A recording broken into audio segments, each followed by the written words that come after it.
মা ও মা মা মা কোন আছা তুমি কি হলো মাজনী ইমানকে কিয় চিঞৰিছ ৰিজাল্ট দিলে নেকি অ মা ৰিজাল্ট দিলে মই ফাৰ্ষ্ট ক্লাছ ফাৰ্ষ্ট আহিছো কি সঁচাকৈ কৈছো মাজনী অ মা সঁচাকৈ কৈছো মিছা কৈনো মই কিয় ক'ম মা সঁচাকৈ মই ফাৰ্ষ্ট ক্লাছ ফাৰ্ষ্ট আহিছো মা মই তোমাক কৈছো নহয় যে মোৰ ৰিজাল্ট ভাল হ'ব মোৰ পৰীক্ষা ভাল হ'ব দেখিলে মা মই কোৱা মতে সকলো কাম কৰি দেখালো সঁচাকৈ মাজনী সঁচাকৈ মোৰ মনটো আজি বহুত ভাল লাগিছে মাজনী বহুত ভাল লাগিছে আচলতে মই বুজাব পৰা নাই মোৰ মনটো কিমান ভাল লাগিছে মোৰ কষ্টবোৰ সাৰ্থক হৈছে মাজনী সাৰ্থক হৈছে অ মা তুমি ইমান কষ্ট কৰি মোক পঢ়াইছা মইতো তোমাৰ মনৰ ইচ্ছাবোৰ পূৰণ কৰিব লাগিব আৰু মই সকলোবোৰ ইচ্ছাই পূৰণ কৰিম মা তুমি অকণো চিন্তা নকৰিবা এয়া মোৰ জীৱনৰ ফাৰ্ষ্ট ষ্টেপ হয় মই এতিয়াৰ পৰা আৰু কিবা কিবি কাম কৰিবলৈ চেষ্টা কৰিম মা আমি আৰু কেতিয়াও দুখত থাকিব লগা নহয় তুমি চিন্তা নকৰিবা পল্লৱী মাজনী ক'লে গ'ল তাৰ ৰিজাল্ট যে এতিয়ালৈকে ওলোৱাই নাই এজনী দেখোন ৰিজাল্ট কেতিয়াবা পালে শুনি আছোঁ মথন বা ফাৰ্ষ্ট ক্লাছ বোলে ফাৰ্ষ্ট আহিছে যিখন ফূৰ্তি কৰিছে সিহঁতি ভাবিছে মোৰ মাজনী কি বেয়া কৰিবলৈ ভাবিছে নেকি সিহঁতি ইমান হাল্লা কৰিছে মোৰ মাজনী ক'লে গ'ল মাতাচোন তাইক তাকেতো মই উঠোনৰ পৰা শুনি আছোঁ সিহঁতৰ হাল্লা ৰ'ব আমাৰ এজনী কি কৰি আছে মাজনী মাজনী অ মা মাতি আছিলা কি হ'ল মাজনী তই কি ৰিজাল্ট পোৱাই নাই নেকি এজনী দেখোন ৰিজাল্ট পাই উঠোনৰ পৰা হাল্লা কৰি আছে তোৰ ৰিজাল্টটো কোৱা আকৌ আমাক অঁ মাজনী তোমাৰ ৰিজাল্টটো কোৱা আকৌ মই মিঠাই চিঠাই কালি আনি থৈছোঁ এতিয়া মানুহ আহিবই খবৰ ল'বলৈ কোৱা আকৌ আমি অকণ ফূৰ্তি কৰিম নহয় সিহঁত দিছে নে কিমান হাল্লা চাল্লা কৰি আছে কোৱা কোৱা কেনেকুৱা ৰিজাল্ট কি হ'ল তোমাৰ ফাৰ্ষ্ট ক্লাছ আছেনে অঁ দেউতা মই পাছ কৰিছোঁ কেলৈ মই তোমালোকক কোৱা নাছিলোঁ জানো যে মই পাছ কৰিম বুলি খালি পজিশ্যন নাই আৰু যেনে তেনে পাছ কৰিছোঁ আৰু যেনে তেনে পাছ মানে মাজনী অঁ দেউতা পাছ কৰিবলৈকে কৰিছোঁ আৰু হ'ব দিয়া ইমান দুখ হ'বলগীয়া ইয়াত একো নাই নহয় পাছটো যে কৰিছোঁ আকৌ আৰু এনেও পঢ়ি শুনিনো মই কি কৰিম আৰু এনেওতো ধনী ল'ৰা এটা চাই মই বিয়াই হৈ যাম ন আচলতে আজিকালি টকাহে লাগে টকাৰ ওপৰত মই বিন্দাছ শুই থাকিব পৰাকৈ এটা ল'ৰা ছোৱালী ল'লে হ'ল তোমালোকে এনেই ইমান টেনশ্যন লৈ আছা অঁ খুব ভাল তোৰ ধাৰণাবোৰ খুব ভাল দেখা নাই এজনে কিমান ধুনীয়াকৈ পাছ কৰিছে কিমান ফূৰ্তি কৰিছে তই এইখনে কৰিলি মাজনী মই ভবা নাছিলোঁ যে তুমি এনেহে পাছ কৰিবা বুলি তোমাক ইমান সুবিধা দিয়াৰ পাছতো তুমি ভালকৈ ৰিজাল্ট এটা কৰিব নোৱাৰিলানে আৰে দেউতা তুমি এনেই টেনশ্যন লৈ আছা মানে পঢ়া শুনানো কি আৰু আজিকালি তুমিতো জানাই দেখোন আৰু হ'ব দিয়া আৰু এইবোৰ বাদ দিয়া পিছে মা দেউতা মই অকণমান ওলাই যাওঁ লগৰবোৰৰ লগত ঐ মাজনী শুনচোন মাজনী মই এতিয়া লগৰবোৰৰ আগত দেখোন বহুত লাজ পাম মই ভাবিছিলোঁ মোৰ ছোৱালী ইমান ধুনীয়াকৈ পাছ কৰিব বুলি কিন্তু তাই একো পজিশ্যন নোহোৱাকৈ সেই যেনে তেনেহে পাছ কৰিছে মই মিঠাইবোৰ এনেই আনিলোঁ ইমান হেঁপাহত আনিছিলোঁ মই মিঠাইবোৰ মানে ছোৱালীজনী দেখোন অকণো গাত কথাই নাই এনেকৈ হ'লে তাইৰ ভৱিষ্যতটো কি হ'ব তাইৰ ভৱিষ্যতটো দেখোন এনেকৈ হ'লে বহুত বেয়া হৈ যাব এজনীয়ে ইমান ধুনীয়াকৈ পাছ কৰিছে মাকৰ ইমান ফূৰ্তি লাগিছে আমাৰ এজনী কি কৰিলে বাৰু ইমানবোৰ সুবিধা পোৱাৰ পাছতো তাই এনেকুৱা কিয় কৰিলে বাৰু হ'ব দিয়ক আৰু এতিয়া হোৱা বস্তুটো নোহোৱা কৰিব নোৱাৰি নহয় তাই আচলতে বিচৰামতে সকলোবোৰ বস্তু পায় যে সেইকাৰণে মানে তাই কি কৰি আছে চাগে নিজে গমেই নাপায় কিন্তু এতিয়াৰ পৰা এনেকৈ আৰু নহ'ব তাইক ভালকৈ অকণমান ধ্যান দিব লাগিব হে চালা কি ভাবি আছিলোঁ কি হ'ল এনেকৈ হ'লে দেখোন এদিন বৰ ডাঙৰ বিপদ হ'ব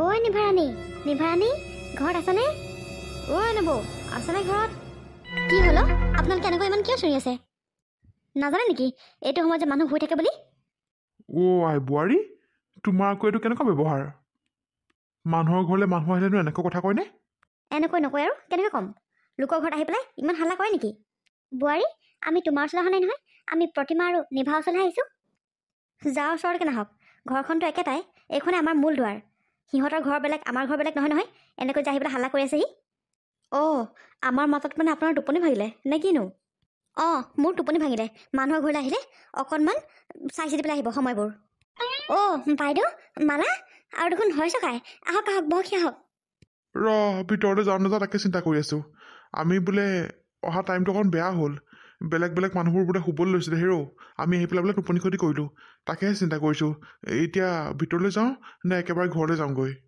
কাৰোবাৰ টোপনি ভাঙে কাৰোবাৰ কিবা হয় তাত আমাৰ কি আহে যায় আপোনালোকে মোৰ ওচৰলৈ আহিছে আহক বহকি মই কৈছোঁ নহয় বহিবলৈ আহক বহকি বাইদেউ মানুহবোৰ মাতিলে অকণমান টাইমটো চাই পেলাই মাতিব এইটো সময়ত আমি শু নহয় আমাৰ ডিষ্টাৰ্ব হয় তুমি হোৱাৰ লগত আমাৰ টাইমৰ কি কথা আছে তুমি শুইছা বুলি কি এইখন ঘৰলৈ কোনোবা নহাকৈ থাকিব নেকি মোৰ ওচৰলৈ যাৰ যেতিয়া মন যায় তেতিয়া আহিব পাৰিব।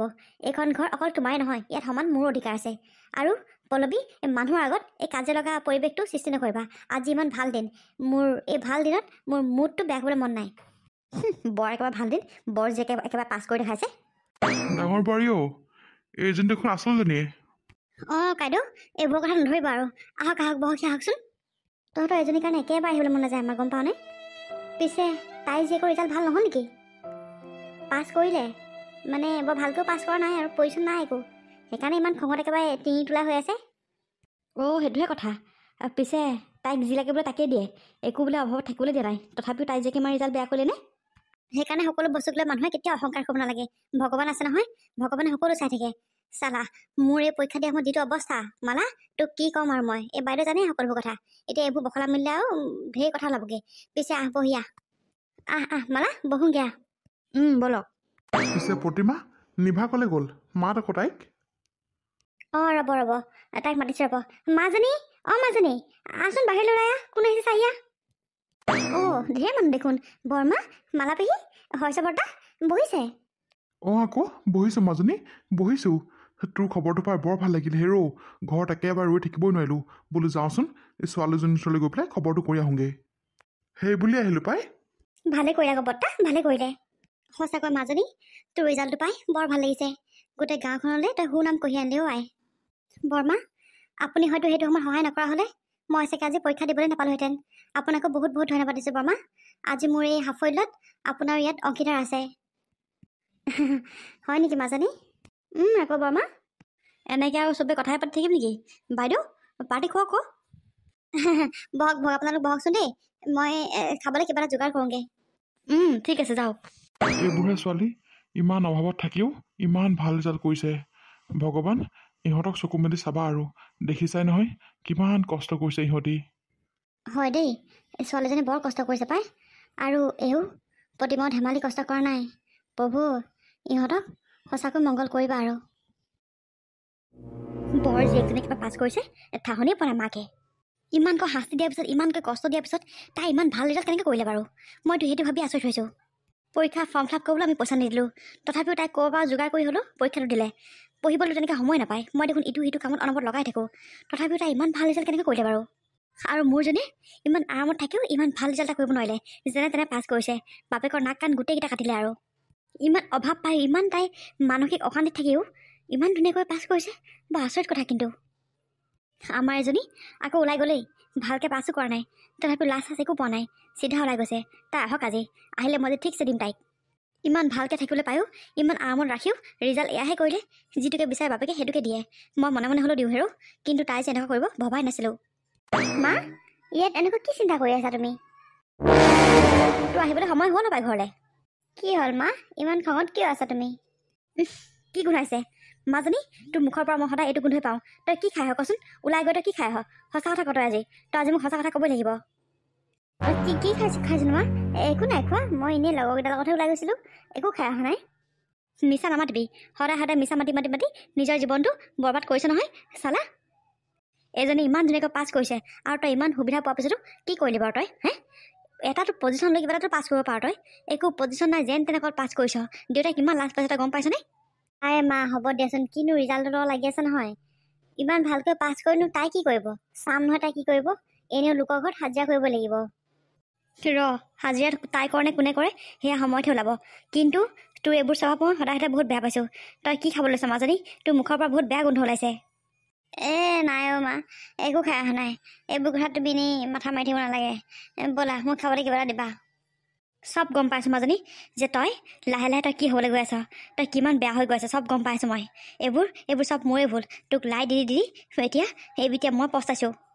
লোকৰ এজনী ইমান শাস্তি পায়ো, ইমান অসুবিধা পায়ো, ইমান কষ্ট পায়ো ইমান ভাল ৰিজাল্ট কৰিছে, কিন্তু তই কি কৰিলি বাৰু? তই যেনেকৈ তেনেকৈ হ'লেও ফাৰ্ষ্টটো বাৰু ল'ব নালাগে, তই ছেকেণ্ডটো ল'ব পাৰ।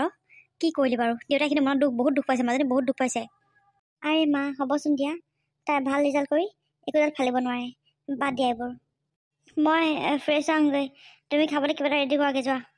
ছোৱালীজনীক মই আখৈ দি বেয়া কৰিলোঁ, মোৰ পৰাই তাই বেয়া হ'ল। এতিয়া মোৰ কথা অকণো নুশুনা হ'ল। আৰু এইবোৰ কি খাবলৈ ওলাইছে ভগৱানে জানে আৰু। সদায় সদায় মুখৰ পৰা এইবোৰ গোন্ধ পাওঁ মই। কি হ'ল বাৰু? মোৰ ছোৱালীজনী মোৰ হাতৰ পৰা ওলাই গৈছে নেকি বাৰু লাহে লাহে? ভগৱান যি কৰা ভালে কৰিবা আৰু একো যাতে বেয়া নকৰা প্ৰভু। মা অ' মা শুনাচোন। কি হ'ল মাজনী, ইমানকৈনো কিয় চিঞৰি আছ? মা মই যে তোমাৰ কামটোৰ কথা কৈছিলোঁ, কাইলৈ কাগজ দিবলৈ মাতিছে, তাকে বোলো ৰিম্পীক লগ ধৰিছোঁ, তাইও যাম বুলি কৈছে, তাকে তোমাক ক'বলৈ আহিলোঁ। অঁ হয় নেকি? এইটো দেখোন বৰ ভাল কথা। পিছে তই আকৌ মোক ক'বলৈ আহিলোঁ বুলি কৈছ যে, তই কি আকৌ ক'বলৈ যাওঁ নেকি? অঁ মা, কাগজবোৰ জেৰক্স কৰিবলৈ যাম বুলি ভাবিছোঁ, কাইলৈ আকৌ তালৈ যাম নহয়, ল'ৰালৈকে আকৌ সময় নহ'ব নহ'লে। অঁ হয় নেকি? ঠিক আছে যা বাৰু, খালি তই গধূলি হোৱালৈকে নাথাকিবি, গধূলি হোৱাৰ আগতে গুচি আহিবি দেই। অঁ হ'ব মা, মই সোনকালে আহিম বাৰু, তুমি চিন্তা কৰিব নালাগে। আৰু মই অকলে নাযাওঁ নহয়, ৰিম্পীও যাব লগত। ঠিক আছে বাৰু যা। প্ৰভু, ছোৱালীজনীয়ে কাইলৈ কামৰ কাৰণে কিবা কাগজ দিবলৈ যাব, তাই যাতে সপোনবোৰ পূৰণ কৰিবা আৰু প্ৰভু। অঁ এইবোৰ মই কি শুনিলোঁ? এইজনী কাইলৈ ক'ত কাগজ দিবলৈ যাব? এই দেখোন ধেমালি নহয়, যিটোকে কৰিম বুলি কয় সেইটোকে কৰিছে দেখোন তাই। আমাৰজনী কি হৈছে আৰু, একো কথাই নুশুনা হ'ল। আজিকালি মোকো উল্টাই উল্টাই কথা কোৱা হৈছে। তাইক বেছি মৰম কৰি কৰি আমি ভুলহে কৰিলোঁ নেকি? এইজনীক ইমান কষ্ট দিয়াৰ পিছতো ইমান ভাল ৰিজাল্ট কৰিলে, এতিয়া কামৰ কাৰণে কিবা কাগজ দিবলৈ যাব কাইলৈ। তাই কাম লৈহে আহিব, মই জানো তাইৰ কথা। এই যদি আকৌ কিবা কাম পাবলৈ হয় নহয়, মানুহে দেখোন আমাক আকৌ হাঁহিব। এইবোৰ কথা মাজনীক ভালকৈ ক'ব লাগিব। আমাৰ এইক বেছি চল দি এতিয়া আমাৰহে বিপদ হৈছে। এইজনী ক'লে গৈ জানো, ঘৰখন দেখোন নায়েই, ঘৰত আজিকালি নাথাকেই তাই, এনি টাইম অকল মতা ল'ৰাৰ আগতে ঘূৰিয়ে ফুৰিব। মা অঁ তই হেপা আহিলেই, তই অকল এনেকৈ ঘূৰিয়ে ফুৰ। এজনীয়ে কাইলৈ পৰহিলৈ কাম কৰিব, তেতিয়া তোক মানুহে আৰু হাঁহিবও পায়, গম পাবি ৰ। ভালকৈ নপঢ়িলি নহয় চালা, পঢ়া জীৱনটো তেনেকেই ঘূৰি ফুৰি পাৰ কৰিলি, ভালকৈ ৰিজাল্টো কৰিব নোৱাৰিলি। এতিয়া এজনীয়ে কাম কৰিব নহয়, গোটেই গাঁৱৰ মানুহে তোক হাঁহিব ৰ। কোনে কাম কৰাৰ কথা কৈছানো তুমি? কাৰ কথা ক'মনো, নিভাৰাণীৰ কথা কৈছ আকৌ। তাই আকৌ কি কাম কৰিবলৈ যাব? লোকৰ ঘৰত হাজিৰা কৰিবলৈ যাব নি তাই? লোকৰ ঘৰত হাজিৰা কৰিবলৈ নাযায়, কাইলৈ ক'ৰবাত কাগজ দিবলৈ যাব বোলে। মাকক কৈ থাকোঁতে মই শুনিছিলোঁ। মাজনীও তই কিবা এটা কৰ, দেখিছই নহয় তাইক ইমান কষ্ট দিয়াৰ পিছতো ইমান ভালকৈ পঢ়া শুনা কৰিলে, ইমান ধুনীয়াকৈ পাছ কৰিলে, এতিয়া কাইলৈ পৰহিলৈ তাই কাম কৰিবলৈ ল'ব। তই কি এনেকৈ সদায় মতা ল'ৰাকেইটাৰ লগত ঘূৰি ফুৰিম বুলি ভাবিছ নেকি? মই একো কাম চাম নকৰোঁ মা, মই কোৱা নাই জানো গৌতম আংকুলৰ ল'ৰাটো যে বিবেক, তালৈ মই বিয়া হ'ম, আৰু তাক মই সকলোবোৰ কথা কৈছোঁৱেই। সি মোক বাৰু মানে পচন্দ নকৰে, কিন্তু কিবা এটা কৰি হ'লেও মই তালৈকে বিয়া হ'ম। তালৈ বিয়া হ'লে মোৰ চিন্তা নাই আৰু, পইচাই পইচা হ'ব। যদি তই তালৈকে বিয়া হ, তেতিয়াহ'লে ল'ৰাটোক মাতি পেলাই আমাৰ ঘৰলৈ আনিবি, আমি ভালকৈ কথা বতৰা পাতি তেতিয়া তোক সোনকালে বিয়াখন দি দিম আৰু। বাবা, সি মোক দেখোন পচন্দ কৰাই নাই, তাক মই কিবা এটা কৰি হ'লেও মনাব লাগিব। মনোৱাৰ পিছত মই লৈ আহিম বাৰু। যদি তোক সি পচন্দে নকৰে, তেতিয়াহ'লে তালৈ কেনেকৈ বিয়া হ'বি? মই কিবা এটা কৰিম মা, এইবোৰ তুমি মোৰ ওপৰত এৰি দিয়া। এতিয়া তুমি এইবোৰ চিন্তা কৰি থাকিব নালাগে, ব'লা ভিতৰলৈ ব'লা। নাজানো আৰু কি কৰিবি তই, তোৰ ওপৰত সকলোবোৰ এৰি দি পেলাই যি দশা হৈছে চব দেখি আছোঁ মই। মায়ে মানে অকণমান বেছি চিন্তা কৰে, এনেও মই তালৈকে বিয়া হ'ম, কিবা প্ৰকাৰে হ'লেও মই গৌতম আংকুলৰ ঘৰৰ বোৱাৰী হ'মেই।